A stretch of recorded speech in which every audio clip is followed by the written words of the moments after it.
ఎన్నికల ప్రచారంలో భాగంగా సీఎం వైఎస్ జగన్మోహన్ రెడ్డిపై జరిగిన హత్యాయత్నాన్ని వైఎస్ఆర్సీపీ నేతలు తీవ్రంగా ఖండిస్తున్నారు. ఇది తెలుగుదేశం పార్టీ నేతలు చేసే పనిని, దీని వెనకాల చంద్రబాబు నాయుడు ఉన్నారని బలంగా నమ్ముతున్నారు. సీఎం వైఎస్ జగన్మోహన్ రెడ్డిపై జరిగిన హత్యాయత్నానికి సంబంధించి మరిన్ని విషయాలు మనతో మాట్లాడడానికి ఎమ్మెల్యే కన్నబాబురాజు, అలాగే అనకాపల్లి వైఎస్ఆర్సీపీ ఎమ్మెల్యే అభ్యర్థి భరత్ ఉన్నారు. సార్, జగన్మోహన్ రెడ్డి గారి మీద జరిగిన దాడిని ఏ విధంగా చూస్తారు? ఇటువంటి దాడులు ఎంతవరకు సమంజసం అంటారు ప్రజాస్వామ్యం? చంద్రబాబు నాయుడు గారికి ఎంత మునుపు ఇదే సంస్కృతి. మరి పవన్ కళ్యాణ్ గారు కూడా కలిసిన తర్వాత ఇంకా రెట్టింపు అయిపోయింది. కాకపోతే ఇంత మునుపు ఎయిర్పోర్ట్లో కూడా అలా అదృష్టం కొలిది కొంచెం కిందకి కత్తి తెగింది, కానీ కొంచెం మీదకి కానీ నరాలు కట్ అయ్యి ఉంటే ప్రాణాపాయం జరిగింది. అటువంటి దాన్నే వాళ్ళు ఎంతసేపు కోడికత్తని వెటకారంగా మరి వాళ్ళు మాట్లాడడం జరిగింది. ఇవాళ జరిగింది, నిన్న జరిగింది చాలా ఘోరం.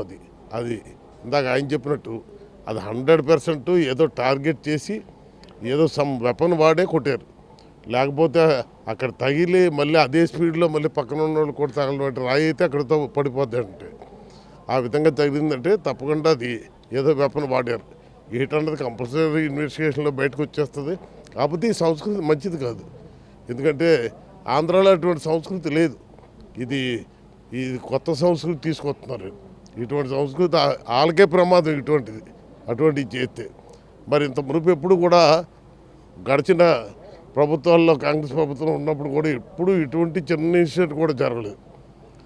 మరి ఆయన ఆ సంస్కృతిని ఇక్కడ తీసుకొస్తున్నారు. దాంతోపాటు మాకైతే కొంచెం ఆందోళనగానే ఉంది. రేపు రాబోయే ఎలక్షన్లో కూడా పవన్ కళ్యాణ్ కూడా కలిసాడు కాబట్టి ఆ కుర్రకారు ఏ విధంగా ప్రవర్తిస్తారు అన్నది కొంచెం ఆందోళనకరంగానే ఉంది. ఎందుకంటే అమాయకులు బలైపోతారు. వాళ్ళు ఏదో ఆయుధాలు పెట్టి అటాక్ చేస్తారు. దాంట్లో మధ్యలో ఉన్న అమాయకులందరూ బలైపోతారు. తప్పకుండా జరుగుతుంది, 100% నాకు డౌట్.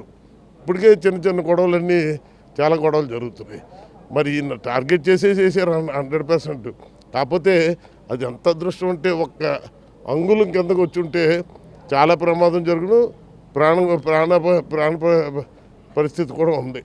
అటువంటి పరిస్థితిలో అది అదృష్టం కొలిది లక్కీగా కొంచెం మీదకెళ్ళింది. ఆ భగవంతుడు, ఆ ప్రజల ఆశీస్సులు ఉన్నాయి కాబట్టి ఆయనకి ఏమీ లేకుండా బయటపడ్డారు. ఇది చాలా ఘోరంగా, ఇది చాలా ఘోరాతి ఘోరం. చాలా తీవ్రంగా ఖండిస్తాం దీని విషయాన్ని. ఇటువంటి జరిగితే మరి మా వైఎస్ఆర్సీపీ కార్యకర్తలు కూడా ఊరుకోరు. వాళ్ళు కానీ రెచ్చిపోవడం జరిగితే ఇంకా అల్లకల్లోలు అయిపోతుంది రాష్ట్రం. అటువంటి పరిస్థితి తెచ్చుకుంటే వాళ్ళకే మంచిది కాదని హెచ్చరిస్తున్నాను. సార్, జగన్మోహన్ రెడ్డి గారికి వస్తున్న స్పందన చూసే ఇటువంటి దాడులకు పాల్పడుతున్నారని మీరు అనుకుంటున్నారు? జగన్మోహన్ రెడ్డి గారిని డైరెక్ట్గా ఎన్నికల్లో ఎదుర్కొనే ధైర్యం లేక ఈ విధమైనటువంటి ప్రజాస్వామ్యానికి విరుద్ధంగా ఈ కార్యక్రమాలు చేపట్టడం జరుగుతుంది. ప్రతిపక్ష పార్టీలు, ప్రజలందరూ గమనిస్తున్నారు. తప్పకుండా ప్రజలందరూ ఫ్యాన్ గుర్తు కొట్టేసి ఏవైతే ఈ రాళ్ళు ఇలాంటివన్నీ మా పైన వేయడానికి ప్రయత్నిస్తున్నారో ప్రజలందరూ రేపు జరగబోయే ఎన్నికల్లో ఫ్యాన్ గుర్తుకు ఓటేసి తిరిగి ప్రతిపక్ష పార్టీలపైన రాళ్ళు వేసే పరిస్థితికి తెచ్చుకుంటున్నారు. ఎట్టి పరిస్థితుల్లోనూ కూడా వైఎస్ఆర్ కాంగ్రెస్ పార్టీ సంకల్పం ఏదైతే ఉందో, మళ్ళీ జగన్మోహన్ రెడ్డి గారిని ముఖ్యమంత్రిగా చేసుకొని ఈ ఆంధ్రప్రదేశ్ ప్రజలందరికీ ఈ సంక్షేమ అభివృద్ధి చేకూర్చాలనే సంకల్పం ఏదైతే ఉందో దాన్ని ఎవరూ ఆపలేరు. ఈ విధమైనటువంటి చర్యలు ప్రతిపక్ష పార్టీలు ఆపుకొని ఎన్నికల కమిషన్ కూడా కఠిన చర్యలు తీసుకొని మళ్ళీ ఇలాంటివి రిపీట్ అవ్వకుండా చూస్తారని సార్, ప్రజాస్వామ్యంలో ఎంతవరకు కరెక్ట్ అంటారు ఇటువంటి దాడు? ఈరోజు దేశవ్యాప్తంగా ప్రధానమంత్రి దగ్గర నుంచి మిగతా రాష్ట్ర ముఖ్యమంత్రి కూడా ఖండించిన సందర్భాన్ని మనం చూసాం. ఇది చంద్రబాబు నాయుడుకి ఈరోజు ఇదే కొత్త ఏం కాదు. పదవి కోసం ఏ స్థాయికైనా చంద్రబాబు నాయుడు దిగజారుతాడని చెప్పడానికి అనేక ఉదాహరణలు.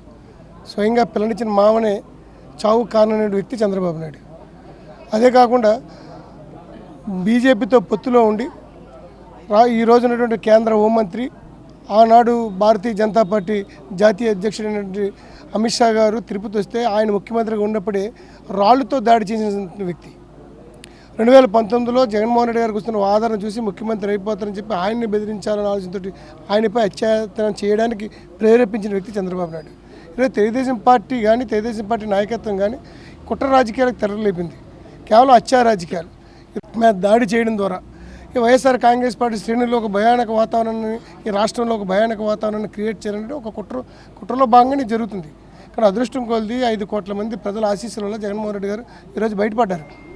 ఈరోజు జగన్మోహన్ రెడ్డి గారు వాళ్ళ లబ్ధి పొందిన ప్రతి కుటుంబం ఆ దేవుని ప్రార్థించింది. ఇటువంటి వ్యక్తి మీద ఈ రకంగా చేశారు, ఆయన బేగా కోలుకోవాలి, బేగా మళ్ళీ ప్రజల్లో రావాలని ఈరోజుకే కోరుకుంటున్నారు. ఖచ్చితంగా ఇటువంటి కుట్రలు కుతంత్రాలకి లొంగని వ్యక్తి జగన్మోహన్ రెడ్డి గారు. ఖచ్చితంగా 2 రోజుల తర్వాత ఖచ్చితంగా ఈ ప్రజాక్షేత్రంలోకి వస్తారు. ప్రజాక్షేత్రంలో జగన్మోహన్ రెడ్డి గారికి వస్తున్న ఆదరణ చూసి వారు లేక మళ్ళీ అధికారం రాదేమన్న భయంతో ఆందోళనతో ఈ రకమైనటువంటి కుట్రలు చేయడం చాలా తప్పు. దీన్ని తీవ్రంగా ఖండిస్తున్నాం. సార్ చెప్పండి సార్, ఏ విధంగా చూస్తారు ఈ దాన్ని? చాలాగా ఏంటంటే యావత్తు దేశం ఖండిస్తుంది. ఇవాళ గౌరవ ప్రధానమంత్రి గారి దగ్గర నుంచి ప్రతిపక్షంలో ఉన్న నాయకుల దగ్గర నుంచి ఇవాళ దేశం యావత్తు ఇది తీవ్రంగా ఖండిస్తున్నారు. ఇది చాలా తప్పుడు నిర్ణయం. వాళ్ళు అనుకుంటున్నారు అన్నమాట, ఇలాంటి దాడులు చేసి అనగదొక్కడం చూస్తున్నారు. అనగదొక్కలేరు ఎట్టి పరిస్థితుల్లో. ఇప్పటి వరకు వైఎస్ఆర్ కాంగ్రెస్ పార్టీ 130-140 స్థానాలు గెలుస్తుందని అనుకున్నాం. ఇలాంటి దాడుల వల్ల ఇప్పుడు 175కి 175 ప్రజల విశ్వాసాన్ని కోరుకుంటున్నారు. ఎట్టి పరిస్థితుల్లో ప్రజల ఆశీస్సులు ఉన్నంత వరకు ఎట్టి పరిస్థితుల్లో వాళ్ళు ఏమీ చేయలేరు. మళ్ళీ ముఖ్యమంత్రిగా ఆయన జగన్మోహన్ రెడ్డి ప్రమాణ స్వీకారం చేస్తారు. సార్, ఇటువంటి దాడులు చేసేవారికి మీరు ఏం చెప్తారు? ఇటువంటి దాడి చాలా దురదృష్టకరం. ఎందుకంటే ఆంధ్రప్రదేశ్లో ఎప్పుడు లేనటువంటి కొత్త సంస్కృతిని తీసుకొచ్చి పరిచయం చేసే విధంగా ఈ కార్యక్రమాలన్నీ కూడా జరుగుతూ ఉన్నాయి.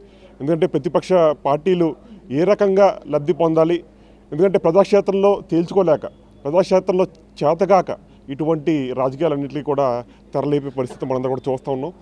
మరి అటువంటి దాడి చేయించే కూడా మళ్ళీ వారే సోషల్ మీడియాలోనో లేకపోతే ఆ రకంగా పోస్టులు పెట్టి అందులో ఏం చెప్తా ఉన్నారంటే మీరే చేయించుకున్న దాడి అనే విధంగా మాట్లాడడం చాలా దురదృష్టకరం. ఎందుకంటే దొంగ నడిచే విధంగా కార్యక్రమాలు కూడా జరుగుతూ ఉన్నాయనే విషయాన్ని ప్రతి ఒక్కరు కూడా గమనించాల్సిందే కోరుతా ఉన్నాం. సీఎం వైఎస్ జగన్మోహన్ రెడ్డికి వస్తున్న ప్రజాదరణ చూసి వారులేకే తెలుగుదేశం పార్టీ ఇటువంటి కుట్రలకు పాల్పడుతుందని, జగన్మోహన్ రెడ్డిని అంతమొందించి లాభం పొందాలని తెలుగుదేశం పార్టీ కానీ చంద్రబాబు నాయుడు చేస్తున్న కుట్రలన్నీ కూడా జరగవని, 5 కోట్ల మంది ప్రజలు ఆశీస్సులున్నంతకాలం సీఎంను ఎవరు ఏం చేయలేరని ఇక్కడ వైఎస్ఆర్సీపీ నేతలు చెప్తున్నారు. కెమెరామెన్ రమేష్తో నాయుడు, అనకాపల్లి నుంచి.